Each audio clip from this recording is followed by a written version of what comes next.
एक क्वेश्चन मन में आया और कई लोगों ने मुझसे किया। मैं जब कर्मकांड के प्रचार प्रसार के लिए निकला, लोगों से मिला, तो कई लक्ष्मी या कई स्त्रियों ने प्रश्न किया कि महाराज जी ये बताइए, शालिक राम जी को तुलसी जी, जहाँ तुलसी की पौधे होते हैं, या आजकल क्या है कि फ्लैटों में व्यवस्थाएं हो गई हैं गमले में रखने की, तो लोग क्या करते हैं गमले में तुलसी लगा देते हैं, तो उनका गमला खाली रहता है।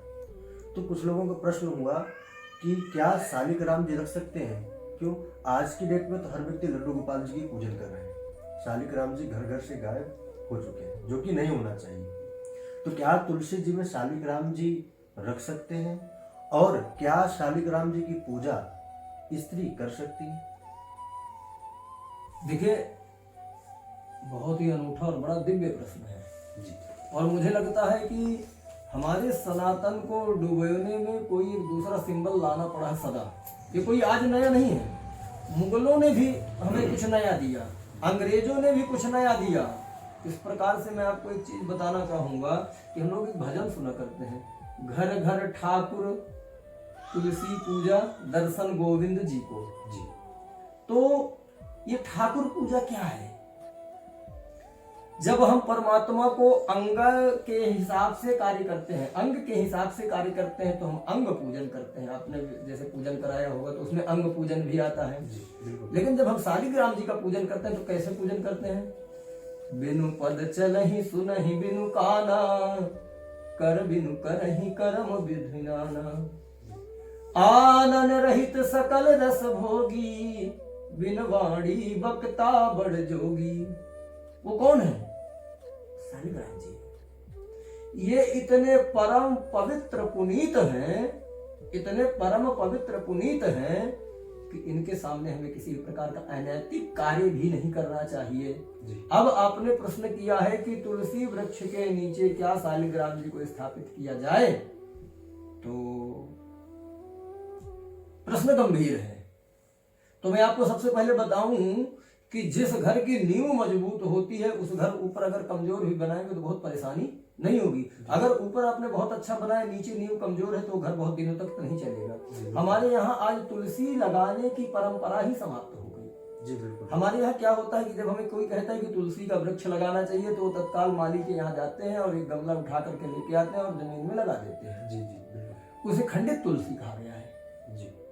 हमारे यहाँ की विधा ये है कि पवित्र महीने में, पवित्र मुहूर्त में, पवित्र समय में पवित्र होकर के तुलसी माँ के कुछ बीजों को गमले में या किसी तुलसी, पहले तुलसी का स्थान होता है, नव तुलसी का वृंद तहा देख रसिक पिराय, सुंदरकांड में भी लिखा है। तो वहां तुलसी का एक वृक्ष पुनीत लगा, बीज डाले जाते हैं, वो तुलसी का वृक्ष अंकुरित होता है। उस अंकुरित बीज में हम परम पवित्रता का ध्यान देते हैं।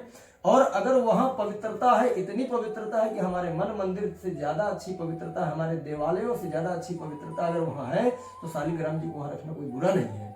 अपितु शालिक राम जी प्रविश नगर की जय सब काजा, हृदय राखी कौशलपुर राजा। हम परमात्मा को अपने हृदय में बसाएं। हृदय से जब बाहर निकालते हैं तो कहाँ जाएंगे? कहीं नहीं जाएंगे। ये हृदय किसका है? भगवान का। हृदय रूपी मंदिर भगवान का है।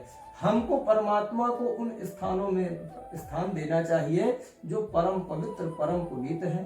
इसलिए अगर आपका तुलसी का स्थान परम पवित्र है, आपका हृदय कहता है कि परम पवित्र है, इसको स्पर्श से दूर रखा गया है और दिव्यता के साथ तुलसी माँ का बीजारोहण हुआ है, तो वहां रखना कोई बुराई नहीं है। लेकिन आपको नित्य प्रति उनकी अर्चना करना पड़ेगा महाराज। लेकिन एक मिनट मैं आपको और बताना चाहूंगा, कुछ दिन ऐसे होते हैं जिन दिनों में हम तुलसी माता का स्पर्श नहीं करते जी।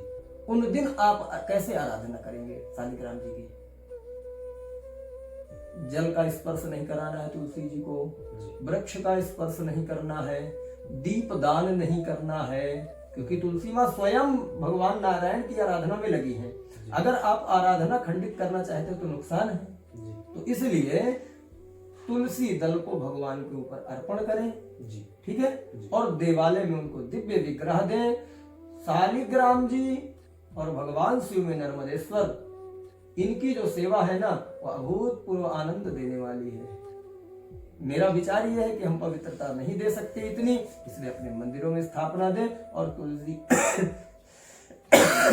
कुछ तुलसी के पत्रों को भगवान को नित्य प्रति अर्पण करें। महाराज जी, जैसे आपने बीज वाली बात कही कि मतलब बीज लगा करके तुलसी का पौधारोपण करना चाहिए, कहीं कहीं व्यवस्था नहीं होती तो क्या इसका दोष है? अच्छा, मैं विचार करिए कि व्यवस्था कैसे नहीं होती है। हम करना नहीं चाहते हैं। हम सनातनी इतने अगूढ़ पूर्व ढीले हो चुके हैं कि हमें वो सब कुछ चाहिए जो हमें नहीं करना है।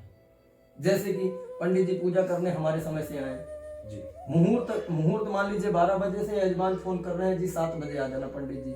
पंडित जी भी सोचते हैं हम नहीं जाएंगे तो कोई दूसरा जाएगा, चलो चले चलते हैं। जी, ठीक है, विचार करिए कि दुकान से लेकर के मंदिरों में, देवालयों में, अड़ोस में, पड़ोस में कहीं ना कहीं तुलसी की मंजरी तो मिल जाती है। बिल्कुल। हाँ, उस मंजरी को बीज निकाल करके क्या आप गमले में लगाने लायक नहीं है?